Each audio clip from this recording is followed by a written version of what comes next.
I'm 28 years old girl, married for 3 years. I never imagined my marriage would be anything but smooth sailing. Kevin and I were both in our late 20s when we got married, and everything felt like it was falling into place. We had been together for a few years before getting engaged, so by the time we walked down the aisle, I thought we knew everything about each other. At the beginning, it felt like we were partners in every sense of the word. We made decisions together, planned our future together, and lived like we were building something that could last forever. But it didn't take long for things to shift. From the very beginning of our marriage, I started noticing something that I thought was odd. Kevin's mom, Linda, was constantly in the picture. I'm not talking about a casual check-in here and there. No, Linda called him every single day. And I don't just mean quick chats. She would spend hours on the phone with him, telling him everything from how to keep the house clean to what he should be eating for lunch. I had no issue with him being close to his mom, but this felt different. At first, I tried to tell myself that it was normal for him to talk to his mom. After all, families are important, right? And I didn't want to seem controlling or insecure. So I kept quiet about it, assuming I'd just get used to it over time.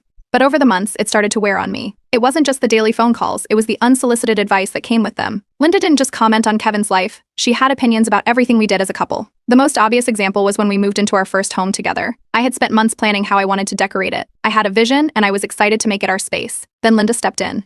She took one look at the house and told me that it wasn't up to standard. She didn't like the color of the walls, didn't like the furniture I'd chosen, and didn't like the way I arranged everything. She insisted on helping us redecorate, even though I had already spent time and money on it. I tried to explain that I had it covered, but she didn't take no for an answer. I was furious. This is supposed to be our home, not a project for her. Kevin, however, brushed it off. He told me I was overreacting. She's just being helpful, he said. She's only trying to make things better for us. I didn't understand how he couldn't see how disrespectful it was. Soon after that, the financial issues began. Linda started making suggestions about how we should spend our money. She was involved in a business venture, and she insisted that Kevin should invest in it. The problem? Kevin and I had already talked about our financial goals, and they didn't align with what Linda was pushing. I told Kevin how I felt, but his response was that Linda was just looking out for us. It was like she had become a third party in our marriage, always trying to insert herself into decisions that should have been between the two of us. As if that wasn't enough, Linda started criticizing everything I did. The way I cooked dinner, the way I dressed, the way I cleaned, nothing was ever good enough. At family gatherings, she'd comment on how I wasn't doing enough for Kevin. You should cook him a bigger meal, she'd say. Or he needs to eat healthier, you know? I tried to let it slide at first. I didn't want to escalate things, but it felt like she was picking apart my every move. Whenever I tried to talk to Kevin about it, he would just dismiss it. She's just worried about us, he'd say. You need to understand that she only wants what's best. And then came the vacation.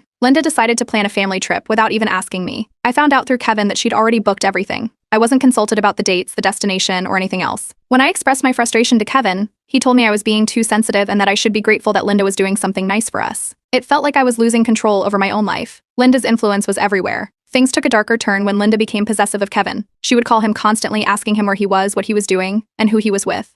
I could feel the tension building between us, and it wasn't just me noticing. Kevin started getting defensive whenever I would question his relationship with his mom. It was as if he couldn't see how her